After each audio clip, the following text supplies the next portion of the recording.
BYD is making waves globally and is set to take over North America.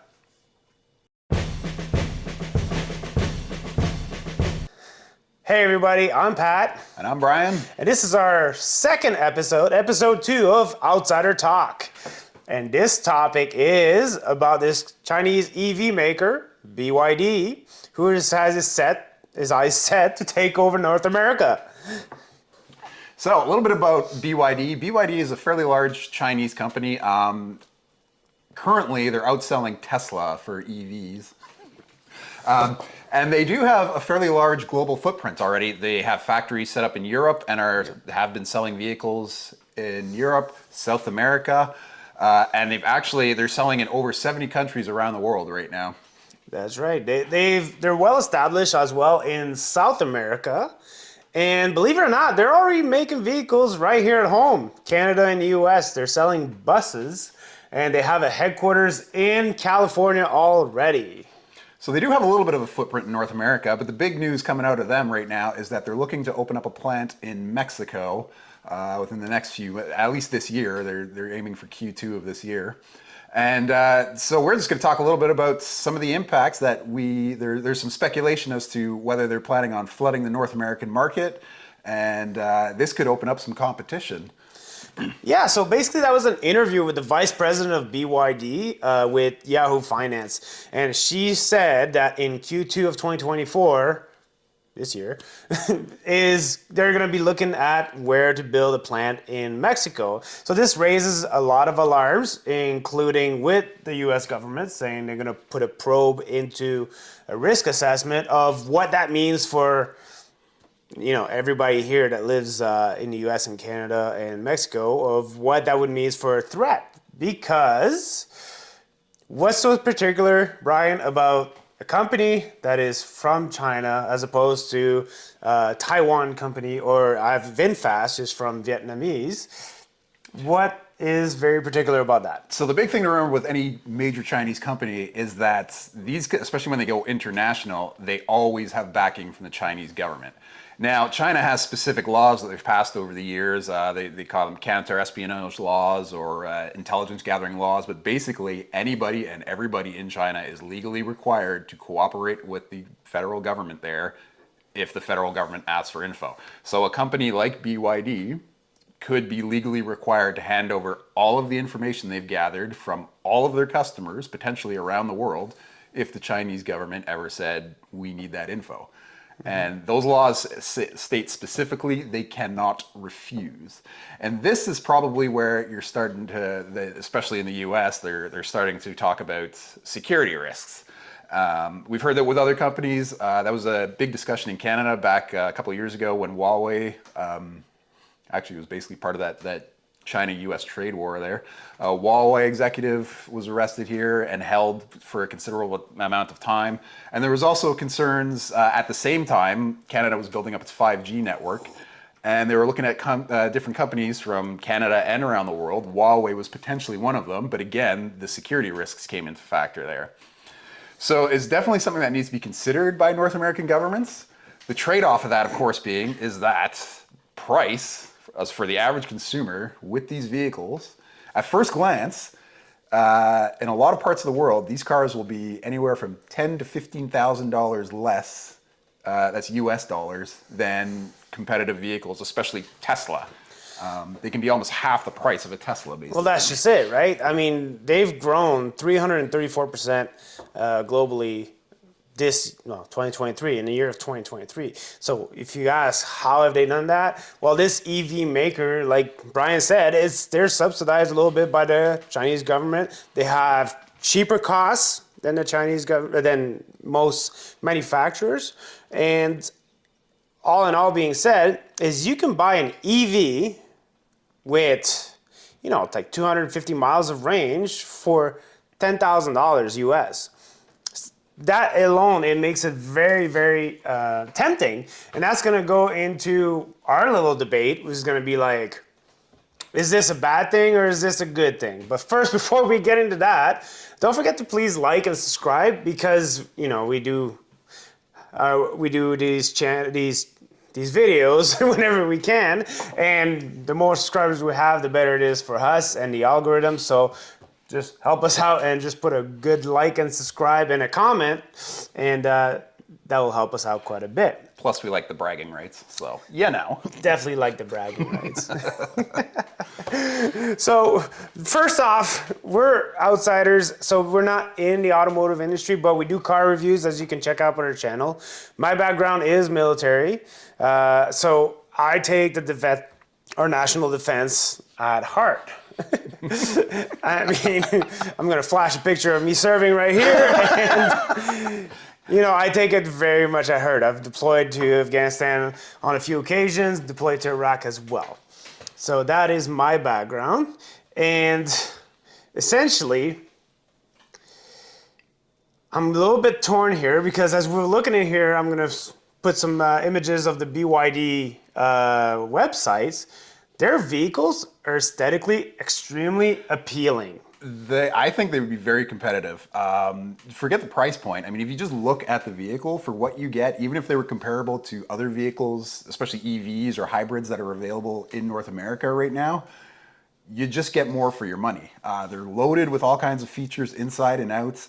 They've got a wide range of different sedans, sport vehicles, small SUVs, compact SUVs, larger SUVs. And they've got the range too, is one thing we're just not seeing right now in North America. Some of these vehicles have up to 500-kilometer range or about 300 miles. 310. 310 miles. That extra 10 really makes a big difference. But it's more than what you're going to get from any vehicle that's available right now, at least on paper.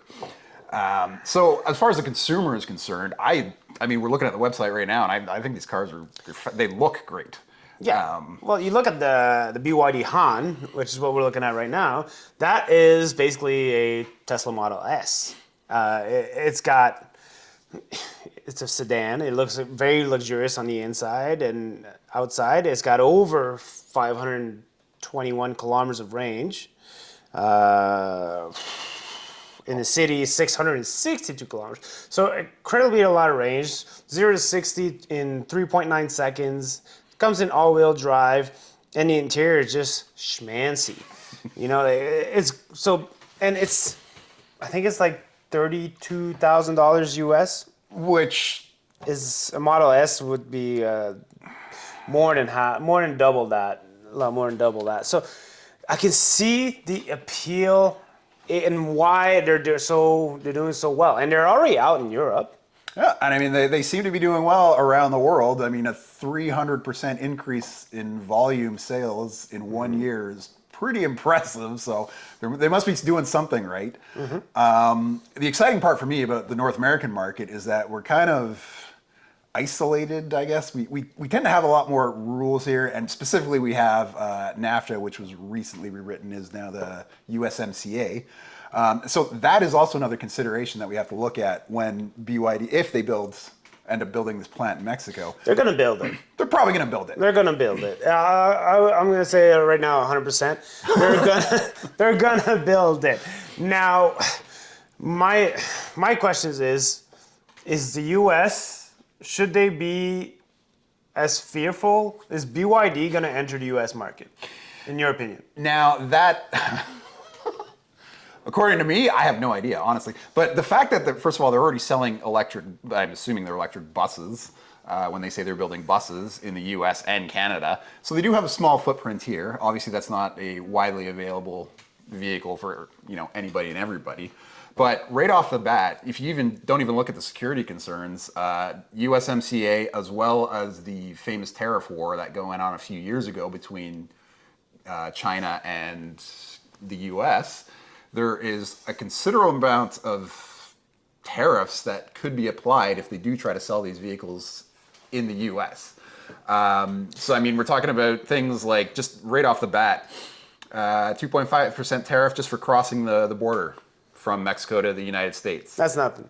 That's like one of the small ones. Next. But then things like the batteries, things like steel specifically was a big one that went back and forth and back and forth. And because these vehicles have steel in them somewhere, the tariff will apply to the entire vehicle, not just the parts, the individual parts. and the steel one specifically is 25%. 25% for the steel, 25% for the battery. So essentially, the entirety of the vehicle is going to get the 25% tariff, and they're not going to qualify, not even close, to the $7,500 tax rebate for the U.S. from the IRA, the Inflation Reduction Act. So I'm going to go right there and tell you, like, even if they enter the U.S., it won't be on the same competitive scales, which is why I'm thinking they're, if they've been playing the game Risk, which I have played before, you don't go straight into the United States. It's too complex, there's too much. But what you end up doing is taking over Mexico, pretty easy to do, and then you take over Canada. Next thing you know, you're coming from both sides. Until you get a streak of bad rolls. But what I'm saying is, I don't think they're going to the U.S. At least not anywhere in the near future. Probably not right away. Canada, on the other hand, we do have some tariffs and whatnot, but it's basically covered by the USMCA. Anything that's not covered by that is basically fair game. If these vehicles do become available in Canada in the near future, they will qualify for the federal $5,000 rebate for EVs because they are under the price cap. They'll take over the market. They'll likely qualify for the provincial ones as well. And as it stands right now, we have no specific tariffs that would apply to BYD or any other their suppliers or what have you. So we don't. Canada actually has Chinese vehicles coming in already from Tesla, from Lincoln, from Buick, I believe, as well. Especially the Tesla ones, which is funny because our Ministry of Transportation was saying that Canada doesn't have any Chinese vehicles coming in, and he was actually quite mistaken because Tesla has made vehicles in China and shipped them straight to Canada. So that was kind of funny that guy knows less than we do. But here's my argument, though. Is this bad? What do you guys think? Put it in the comment where you think is bad, because here's my point. Now, hear me out. I'm playing the devil's advocate, okay? Like I said, I'm very patriotic, and I definitely care about our national security. I'm not buying a Huawei phone. Let's put it that way. But the prices of vehicle have gone out of hand. It's inflated to the point, and we review cars. We get to see all the prices as they come, and we get to tell you guys what the prices are. And it's really hard every time we review a car to say, dear God, that's expensive to you guys. But it would do us no good to tell you that, because they're all like that. All the prices have gone up. So you're telling me that an EV maker that comes into Canada, where we still have the mandate of 2035, everything's going to be electric, and that they qualify for a $5,000 rebate right off the bat. Because in Canada, it doesn't matter where the car's from, because frankly, we just don't make that many cars in our country. So if it was only on Canadian-made cars, there wouldn't be that many rebates. It's on the price. If it's a luxury car, it doesn't qualify for a $5,000 credit. And if it's not, if it qualifies, it's under $64,000, then it qualifies for a $5,000 rebate right off the price when you buy it at the dealership, which BYD would qualify immediately for. So I'm going to play devil's advocate and say, you know what? The heck with it. I don't care if it comes from China. Whatever brings these car prices down, because other companies are going to have to compete, is a good thing. I will agree with you for the competition part. I agree that the market is out of control right now. There's just not enough competition, and we're not putting enough EVs, especially not enough variety of EVs, I feel, to meet that expectation of no more ICE sales, internal combustion engines by 2035. I struggle to see how we're going to make it at this pace. So yes, I think the competition would be beneficial. It would just be nice if it wasn't necessarily a Chinese company right off the bat. Like if we could start with somebody who's well established, makes a decent vehicle at a decent price, and we don't have to worry about. Not gonna happen. Their prices are up. They go up pretty fast. They're not gonna come down very fast. Okay. I just don't want Winnie the Pooh driving around with me all day, every day. That's. Well, you guys let us know in the comments. Let's have this discussion, because what do you guys feel about national security, and also as a consumer, getting something that's good, well, we haven't test driven it, so obviously I can't give you my honest take on it. But we've seen some reviews from Europe, all of them saying, you know what, these are decent cars. These are decent vehicles. I think for the price you're paying, you can't be too disappointed for what you're getting, at least on paper, because that's all we've seen so far. But there are side-by-sides that are way more expensive than the cars that these guys are selling, all right? Or a golf cart. You can go like, do I buy a golf cart or an electric vehicle? Like, so you can drive it 3 months of the year in Canada. Yes, we haven't tested it, and we haven't tested them in Canada, which, you know, conditions are definitely harsher than they are in China and most of Europe. So I guess that would be the other last point to see is how they actually hold up in the North American environment, where we're dumping salt and sand on the roads all the time. You know, rough potted roads that we love to drive over in Quebec. I mean, it's a survivability thing, but we're never really going to know that until they show up here and we start driving them around. Honestly, would you buy one? Would I buy one? I'm going right in there. I'm like, would you buy one? You're shopping, your car is now scrapped. Okay, you just hit a deer and it's total, or a moose, then you're probably dead. But anyways, you hit a deer, it's total. You guys put yourselves in this situation right now, in this economic situation. You're looking at saving money, especially here in Canada where gas prices are way up high. And you're looking at this EV. Now, you know, national pride comes in, national security and all that stuff, and you're like, it's a tough call. Am I looking out for number one, me? And just going like, you know what, dollars to value, you know, dollars to donut. This one just makes more fiscal sense for me, and I'm just gonna go with it. Or, so yeah, your car's total, Brian. What do you do? For me, dollar for dollar, it definitely makes sense to look at them. I don't want to say right off the bat that I would buy it. Lease it. Whatever it is. Are you getting one? I just don't want to commit to one without actually having been in it, you know? It's $10,000 to $15,000 cheaper than anything else that's out there. Are you getting one? That is hard to ignore. Are you getting one? I'm not committing. I refuse. Answer the question before I waterboard you in front of these people. You can't handle the truth. I would definitely consider it though. Like, I would probably. This guy's a politician. He's not answering the question. I'm a politician. Don't vote for me. I would consider it because I just. Like anything else, I mean, I compare quality for quality. Like, is it a vehicle that's going to work for me? Probably. Do they look nice? Yes. Can't argue with that. Are they way cheaper than anything that's available? In principle, yes. Once they're actually available here, we'll know for sure. But I just, like I said, I would like to see the car before I commit to anything, but I'm definitely interested. So let's put it that way. Yeah. Because all the cars now have cameras, right? So yes. Pretty much. And they can pretty much be all hacked remotely, which is one of the big concerns. And one of the concerns that why the U.S. is, you know, we just found out, like I think 2 hours ago, they're sending a probe into this because they can be controlled remotely. So then on the terrorism aspect, well, you got to be worried about it. And we know China has hacked our government previously, in Canada anyways.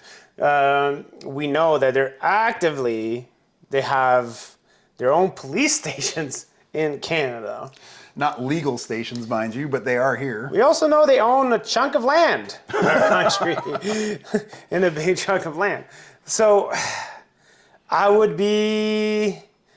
not sure, am I buying one? Do I have to waterboard you? There will be no waterboarding. YouTube would not accept that. Am I taping the cameras if I'm parking in my driveway? I don't know. Because I have a family to think of and all that stuff. Like, and any of that data is accessible, especially my past. As you can tell in some of these photos, I wasn't exactly just regular army. But that being said, it's hard. If I'm looking at my wallet and my car's totaled tomorrow or today, and I have that option to replace it with something that is $30,000 less than when I'm shopping around, or even $15,000 less. And I'm actually one of the more patriotic person. Even if I'm enticed by it, I would be hard pressed to say the average Canadian or the average American won't be enticed to do so. I agree with that sentiment. And now, I guess the last thing that is worth mentioning is I want to talk specifically about Tesla here because this is one company that comes to mind where I've seen articles about That this. didn't go well for you last video. We made lots of friends.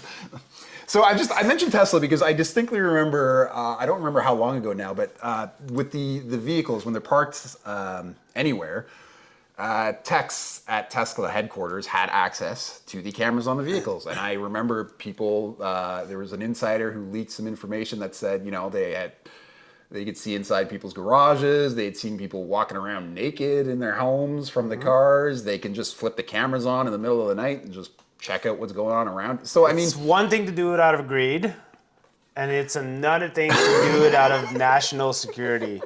I think we all know Tesla's greedy, but they're all greedy. We all know that. But they're doing it basically to find out what your shopping habits and all that stuff. And to be honest, I don't care. I don't care if I have a pop-up advertisement that's tailored to exactly what I'm looking at. Okay, I want to know what those sales are, and that's fine by me. But where I'm concerned is the whole spying thing on behalf of another country that is not my own. I am not quite okay with that. I'm not okay with that either, but I'm not particularly okay with doing it for profit. We all know Google, and I tell my phone to stop showing me ads on YouTube all the time in French, and then all of a sudden they're all in English again for about 24 hours. But to me, one side or the other, whether it's government or big business, I feel it's potentially is equally nefarious. Obviously, saying the Chinese government has your best interests at heart, especially if you live outside of China, probably not accurate. Don't drone strike me. But, let's be honest here. There are better governments, are more favorable governments. If this has to be the way things are, I would rather it be somebody other than China.